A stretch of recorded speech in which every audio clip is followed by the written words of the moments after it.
Speaking during the 2025 Magistrates and Qadis Colloquium, Koome stated that justice cannot be for sale and emphasized that the judiciary will ensure court users are not subjected to unnecessary delays or administrative inefficiencies.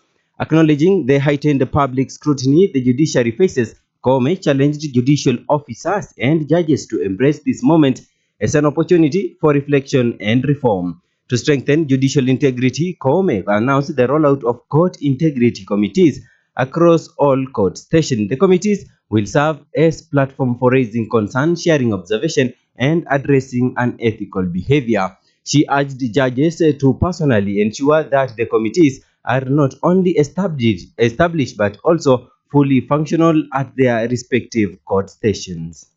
We are now complementing the complaints approach with an intelligence-based model that involves working closely with the EACC and the National Intelligence Service. This partnership allows us to proactively identify patterns, hotspots, and individuals who may be engaging in corrupt practices and to intervene early. Our objective is to protect the integrity of the institution and to create a culture where corruption cannot thrive. And former Turkana County Attorney Edong Ethokon has promised to implement governance reforms that allow electoral commissioners disagreeing with key outcomes to record dissent in a bid to forestall chaos in election management. Ethekon, who appeared before the selection panel tasked to interview candidates for the position of chairperson of Independent Electoral and Boundaries Commission (IEBC), warned acrimonious fallout such as the one witnessed in 2022 could trigger unrest. He emphasized the need for structured decision-making within the commission to prevent post-election conflicts. Ethekon, who previously served at the Kenya National Commission on Human Rights (KNCHR), acknowledged Kenya's electoral progress, particularly through technological advancement like the electronic results transmission system. However, he noted that public trust in electoral institutions remains fragile. Because the Constitution calls upon us to ensure the elections are free from violence, intimidation, harassment. Those skills I have, for example, in the past, then maybe if I explain some of the things that I used to do at UNDP, we supported this country to come up with the conflict early warning and early response system. It is there, it is working, it's called WIANO. Those of you who have interacted with the National Steering Committee on Conflict Prevention and Management, that system worked during the 2010 referendum. It worked during the 2013 elections. And I've not interacted with it of late, but I am assured that it's working. And that's a system that, so those are some of the skills that I bring in terms of mediation, negotiation skills, facilitating processes that ensure the resolution of some of the internal conflicts, but also other conflicts with external actors. Some 11 candidates were shortlisted. The exercise ends tomorrow before the commencement of that of the member position. And National Transport and Safety Authority (NTSA) has announced that they are experiencing system downtime. In a statement, NTSA said they are working to restore functionality.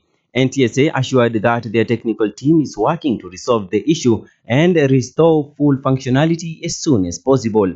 NTSA is the agency responsible for regulating and overseeing road safety, traffic management, and the implementation of policies related to transport. It is established under the Traffic Act and NTSA Act of 2012 and plays a crucial role in ensuring that road transport in the country is safe, efficient, and well regulated.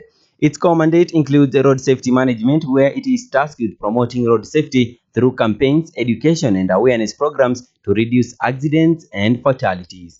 NTSA manages the registration and licensing of motor vehicles, ensuring that all vehicles and drivers meet the required safety standards. And Chief Justice Martha Koome has highlighted several challenges that judicial officers face in their line of duty, which hinder the timely delivery of justice. In a video statement on X, the CJ noted that these challenges contribute to delays in the legal process, ultimately affecting public confidence in the judiciary. One of the key concerns she raised was the frequent postponement of cases, which she urged prolongs legal proceedings and slow down the judicial process. Kome also pointed out the tendency of parties to overload court schedules by listing an excessive number of cases daily, sometimes as many as 50. She noted that this practice leads to long delays and in many instances results in cases not being heard at all. She further emphasized that such practices are unfair to litigants and advocates who often spend long hours in court without making progress in their cases. This is 955.0 Iqra News. And moving on, allies of President William Ruto have begun grassroots mobilization in preparation for his highly anticipated tour of the Mount Kenya region next week. The president is set to return to the region after a 6-month absence following the impeachment of his former deputy Rigathi Gachagua. While his official itinerary remains undisclosed, sources indicate that Ruto will tour the region for an entire week. His allies are keeping the details under wraps as they make a logistical preparation. In anticipation of his visit, large billboards welcoming the president have been erected in major towns across Mount Kenya, including Kiambu, Nyeri, Kirinyaga, along Thika Road, and in Embu. In Nyeri, Mathira MP Eric Wamumbi traversed the constituency, including Nyeri town, urging residents to turn out in large numbers to welcome the president.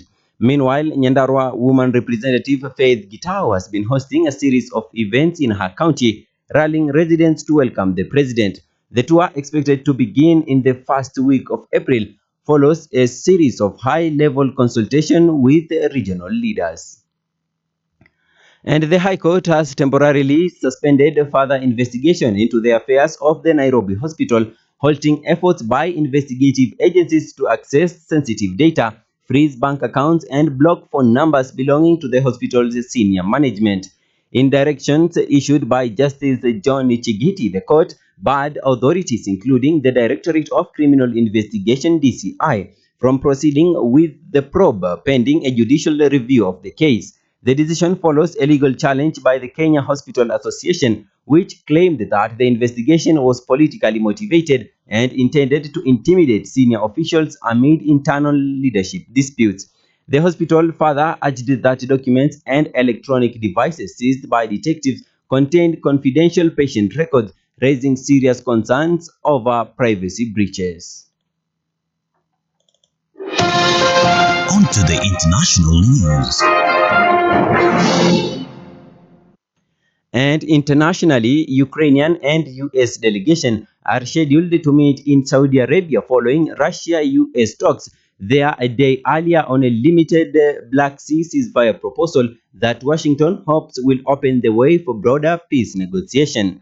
Day-long talks in Saudi Arabia between Russian and US officials were portrayed by Washington as a step in President Donald Trump's efforts to end the 3-year-old war.